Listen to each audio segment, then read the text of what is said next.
இந்தியாவில் புதிதாக 324 பேருக்கு கொரோனா தொற்று உறுதி செய்யப்பட்டுள்ளதாக மத்திய சுகாதாரத்துறை தெரிவித்துள்ளது.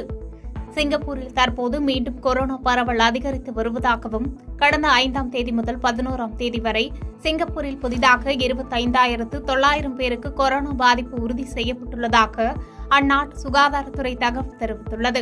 இதில் KB1 மற்றும் KB2 எனப்படும் 2 வகையான உருமாற்றமடைந்த கொரோனா வைரஸ் பாதிப்புகள் அதிக அளவில் கண்டறியப்பட்டதாக தெரிவிக்கப்பட்டுள்ளது.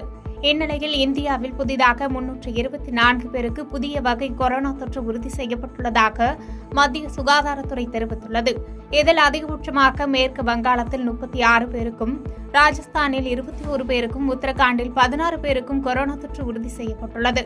இருப்பினும் தீவிரமான பாதிப்புகள் யாருக்கும் ஏற்படவில்லை என்றும், உருமாற்றமடைந்த கொரோனா வைரஸ் காரணமாக அச்சமடைய தேவையில்லை என்றும் சுகாதாரத்துறை தரப்பில் தெரிவிக்கப்பட்டுள்ளது.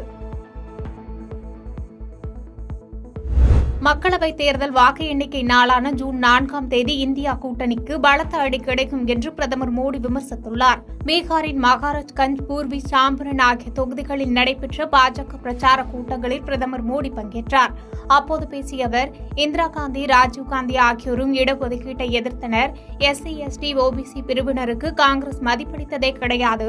அதிக பெரும்பான்மையுடன் பாஜக மீண்டும் ஆட்சிக்கு வந்தால் இடஒதுக்கீட்டை ரத்து செய்துவிடுவர் என்று எதிர்க்கட்சிகள் பொய் பிரச்சாரம் செய்கின்றன என்று தெரிவித்தார். உண்மையில் பின்தங்கிய பிரிவினரின் உரிமைகளை பாதுகாப்பது நாங்கள்தான் என்றும், SC, ST, OBC பிரிவினரின் ஆதரவை இழந்துவிட்ட காங்கிரசுக்கு இப்போது ஒரே ஒரு வாக்கு வங்கி மட்டுமே உள்ளது. எனவே அந்த வாக்கு வங்கி மீது மட்டுமே அவர்கள் அக்கறை காட்டுகின்றனர் என்று விமர்சித்துள்ளார்.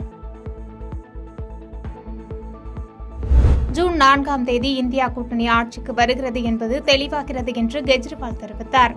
டெல்லி முதலமைச்சரும் ஆம் ஆத்மி கட்சியின் ஒருங்கிணைப்பாளருமான அரவிந்த் கெஜ்ரிவால் டெல்லியில் காணொலி காட்சி வாயிலாக பேசினார். அப்போது பேசிய அவர், நாடாளுமன்ற தேர்தலின் ஒவ்வொரு கட்டமும் முடிவடையும் போது மோடி அரசாங்கம் வெளியேறி வருகிறது என்பதும், ஜூன் 4ஆம் தேதி இந்தியா கூட்டணி ஆட்சிக்கு வருகிறது என்பதும் தெளிவாகிறது என்று தெரிவித்தார். தமிழகத்தை சேர்ந்த ஒருவர் ஒடிசாவை ஆட்சி செய்வதா என தேர்தல் பிரச்சார பொதுக்கூட்டத்தில் உள்துறை அமைச்சர் கேள்வி எழுப்பியது பரபரப்பை ஏற்படுத்தியுள்ளது. நவீன் பட்நாயக்கு நீங்கள் 25 ஆண்டுகள் கொடுத்தீர்கள். 25 ஆண்டு கால அவரது ஆட்சியில் சுகாதாரம், கல்வி, உள்கட்டமைப்பு என அனைத்தும் தடம் புரண்டுள்ளன. பிரதமர் மோடி ஒவ்வொரு மாதமும் ஏழைகளுக்கு 5 கிலோ இலவச உணவு தானியங்களை வழங்குகிறார். நவீன் பாபு அதன் மீது தனது ஸ்டிக்கரை ஒட்டி ஏழைகளுக்கு வழங்குகிறார் என்று விமர்சித்து பேசினார். மேலும் தேர்தல் அறிக்கையில் தெரிவித்துள்ளபடி ஒடிசாவில் உள்ள ஒவ்வொரு பெண்ணுக்கும் 2 ஆண்டுகளில் ரூபாய் 50,000 வழங்கப்படும் என்று தெரிவித்த அவர், முதியவர்கள், மாற்றுத்திறனாளிகள் மற்றும் விதவைகளுக்கு மாதம் ரூபாய் 3,000 வழங்கப்படும் என்று தெரிவித்தார். ஒடிசாவில் தமிழகத்தை சேர்ந்த ஒருவர் ஆட்சி அமைக்க முடியுமா என்று கேள்வி எழுப்பிய அவர், ஒடிசாவின் முதலமைச்சராக வரக்கூடியவர் ஒடிசா மண்ணை சேர்ந்தவராகவும் ஒடிசா மொழி பேசக்கூடியவராகவும் இருக்க வேண்டும் என பேசியது சர்ச்சையை ஏற்படுத்தியுள்ளது. தென்மேற்கு வங்கக்கடலில் இன்று புயல் சின்னம் உருவாகிறது. இது வடக்கு நோக்கி நகர்ந்து காற்றழுத்த தாழ்வு மண்டலமாக மாறி மே 24 புயலாக மாற வாய்ப்புள்ளதால் தமிழ்நாட்டில் 6 நாட்கள் கனமழை பெய்யும் என தெரிவிக்கப்பட்டுள்ளது.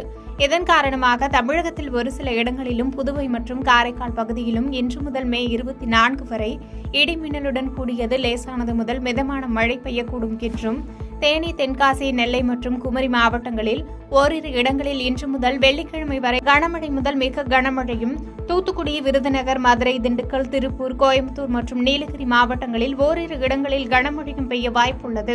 இன்று கர்நாடகா, கேரள கடல் பகுதிகள், மத்திய வங்கக்கடல் பகுதிகள், அந்தமான் கடல் பகுதியில் சூறாவளி காற்று மணிக்கு 55 கிலோமீட்டர் வேகத்தில் வீசக்கூடும் என்பதால் மீனவர்கள் இப்பகுதிகளுக்கு மீன்பிடிக்க செல்ல வேண்டாம் என்றும், ஆழ்கடல் பகுதியில் மீன்பிடிக்க சென்றுள்ள மீனவர்கள் நாளைக்குள் கரைக்கு திரும்ப அறிவுறுத்தப்பட்டுள்ளனர். பாதகம் செய்பவரை கண்டால் நாம் பயங்கொள்ளலாகாது பாப்பா. மோதி மிதித்து விடு பாப்பா, அவர் முகத்தில் உமிழ்ந்து விடு பாப்பா. அண்மை செய்திகளை உடனுக்குடன் தெரிந்து கொள்ள இணைந்திருங்கள் இயம்நாடு தொலைக்காட்சியுடன்.